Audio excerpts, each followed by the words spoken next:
All right, hello people from the internet. Hello everyone. Good morning, good afternoon, good evening. The time has come for me to make another non-gameplay video. Today we're gonna be talking about Jiba. Um, Jiba, and the second part is always randomly generated. In the Ghosak video, I said that the IMSA Ghost part was randomly generated, but no, I was confusing it with Jiba. It's only Jiba that has a randomly generated second name, I'm pretty sure. Jiba is a constant, anyway. Um, Jiba is the ancient deity of the slimes. Followers are expected to support the spread and satiation of their fellow slimes by allowing them to consume items and are forbidden from harming any slimes. Especially favored followers will become as shapeless as their god, mutating widely. Um, so, Jiva does a couple of things. Jiva gives you HP and mana regen, scaling with Piety. At 6 pips of Piety, you get the equivalent of equipping 2 HP and mana regen items at the same time, or the same as you would get from the Amulet of Vitality. This is extremely powerful. This ability is absolutely insane. Um, and one of the reasons why I think Jiba is one of the strongest gods in the game, if not just straight up the strongest. It's a bit more complicated than that, because going Jiba is difficult. It's not something that you can just choose to do. You cannot just be like, oh, this game, I will go Jiba. The reason why that is because Jiba is very difficult to get. Very rarely you will get an early temple or a sewer or just straight up an altar that has Jiba. It's a really rare thing. You should not count on it. If you happen to get it, maybe consider going for it, especially if you haven't gotten any gods yet. Jiba really is fantastic, extremely strong. I used to be very critical of Jiba before the rework, because I didn't think that Jiba offered you with enough power to compensate for the conduct that Jiba forces upon you, which is um, forcing you to not have a lot of consumables. You know, the thing where jellies eat items? That's kind of bad. But on the other hand, it is not the end of the world because Jiva gives you enough power that you can deal with that without it being seriously problematic. Um, yeah, this is part of it. It's not the entirety of it, it's only part of it. Jiva protects you from corrosive effects. You get this at 2 pips of Piety. This is resistance to corrosion. You just get it passively, really useful. Um, Jiva will mutate your body as you gain Piety. I think this happens at 3 pips of Piety, and yeah, the more Piety you gain, Jiva will just sometimes give you good mutations.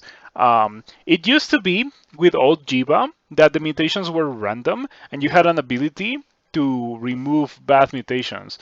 That was garbage. Yeah, that was pretty bad. Fortunately, it is no longer like that. Now Jiba just gives you good mutations, and it's pretty clumpy. Like Jiba really tries to give you level 2 or level 3 of certain mutations, so you can run around with robust 3 if you get lucky enough.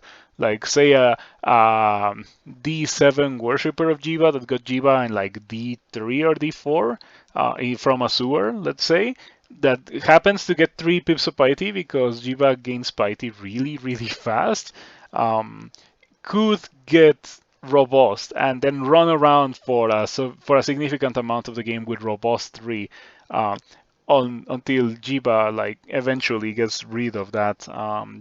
So yeah, of course that's a super strong thing to have. And yeah, like having abundance of good mutations is a really strong thing that Jiba does for you. That's another part of the reason why I think Jiba is so crazy powerful as it is. Um, you can call acidic ooze from nearby walls. In the recent, or in the most recent version of Crawl, Trunk that is about to go stable in a couple of weeks, this no longer deals damage to you, the player. Acidic walls used to deal damage to the player. Now they inflict corrosion. You get 4 corrosion for every um, wall of acid that's next to you, scaling up with how many walls you're hugging. Um, I think you're immune to that effect if you have resistance to corrosion, but I'm not sure. This ability is very powerful. This ability wins you fights.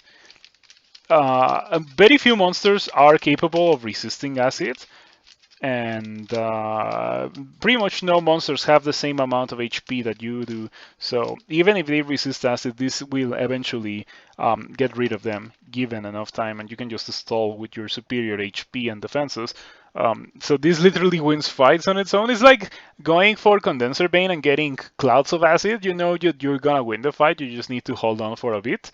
Very similar thing here. The abilities are kind of pricey, but they're powerful, and it's okay because with Jiba there's not really a lacking of piety. The exploration piety that Jiba has, like Jiba gains piety from exploration.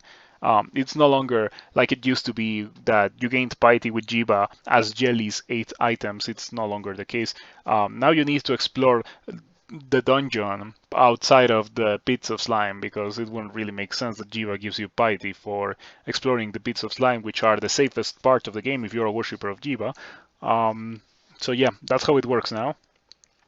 So for the vast majority of the game, you're gonna have a ton of piety to work with, especially because Jiva piety gain is much higher than normal piety gain for an exploration piety-based god. You can turn your foes to slime. This is really strong as well. I don't know if you have already noticed, but I've said that for all of the abilities. It's just that Jiba is very strong. So what does this do? The ability is self-explanatory. You turn your foes to slime.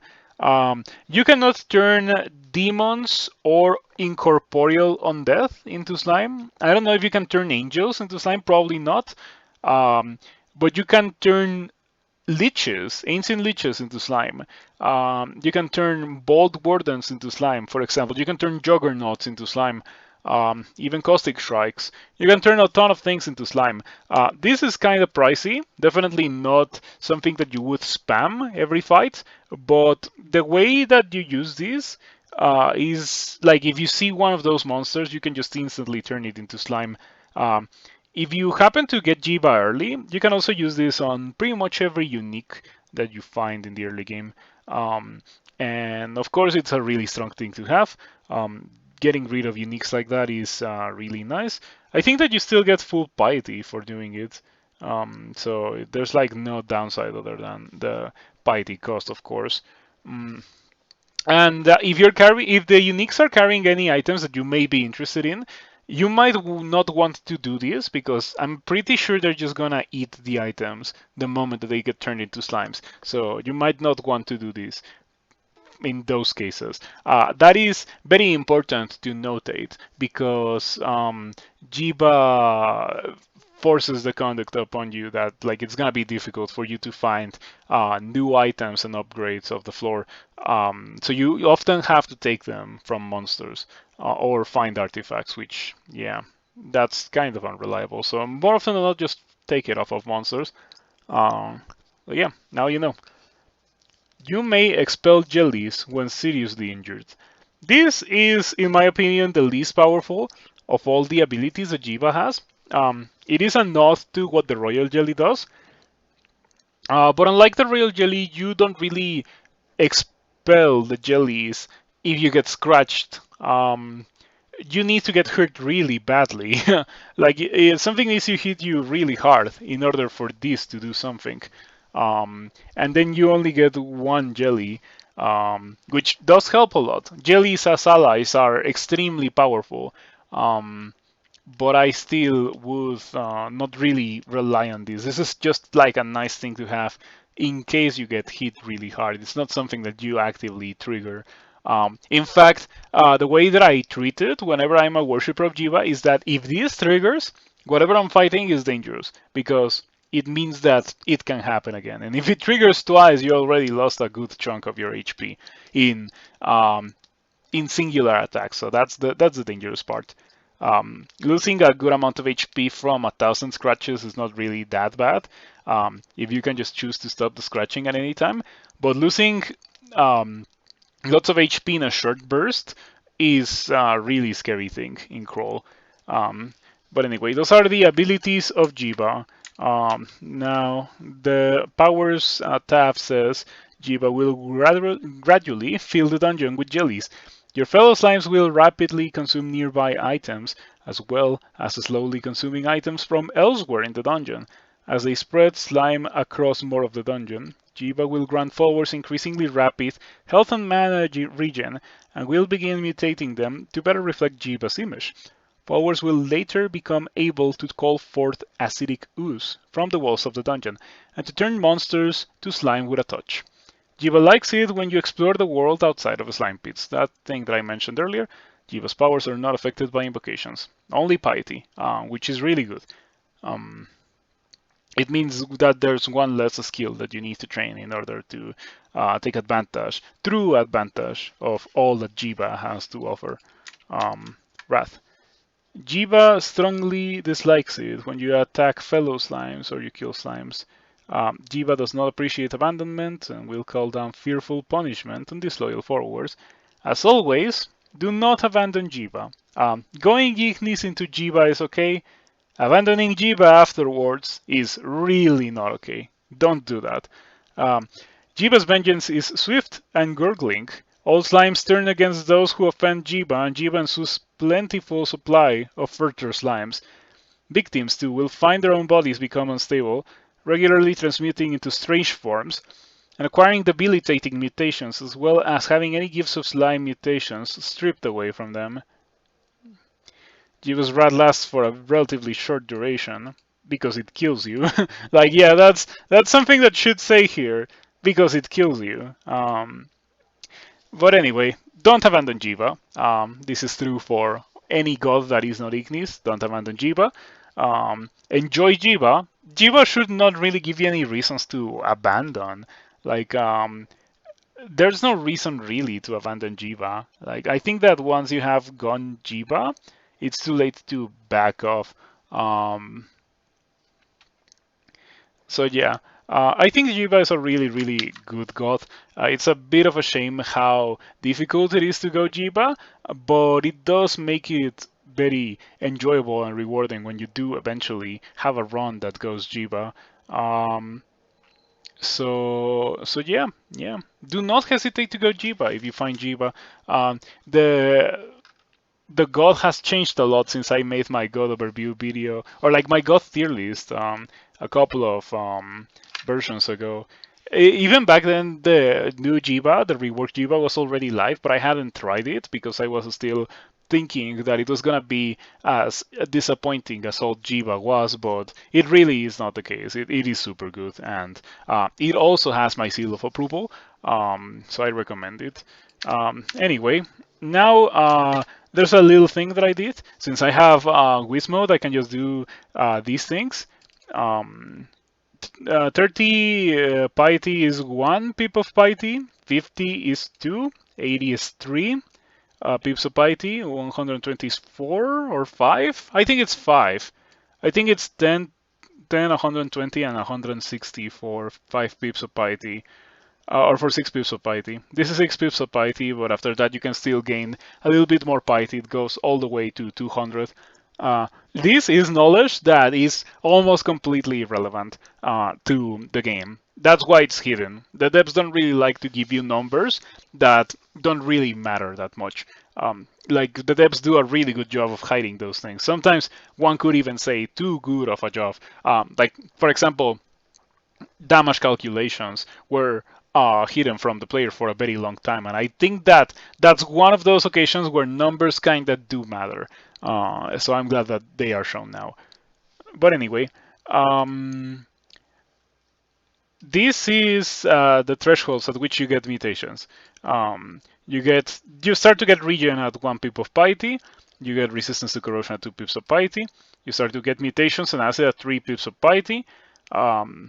At 5 pips of Piety, at 4 pips of Piety, you get Slimify, and at 5 pips of Piety, you get this. 6 pips of Piety, you don't get anything. So that's all that you need to know regarding Jiba, I suppose. Don't have much else to say. Thank you for watching. Have a nice rest of your day or night or whatever, and I appreciate the continued support. And thank you to my supporters on Patreon: Anthony Emergence, Blink and Die, Durasbol, Inon, Grapophilia, Feather Frog, Shaper, Merlin, and Alistair. I appreciate you all for your very generous contributions, and I would like to thank you for, letting me do this job that I'm doing, this making of videos regarding crawl. It really makes me happy and satisfied to be able to do this for the community and actually get monetary value out of it. That's also really nice. So I definitely appreciate your very generous contributions. And of course, as always, thank you, Dan Brandy, for once again your very generous contributions as well, even if they are not through Patreon or Twitch or whatever. Yeah, thank you all.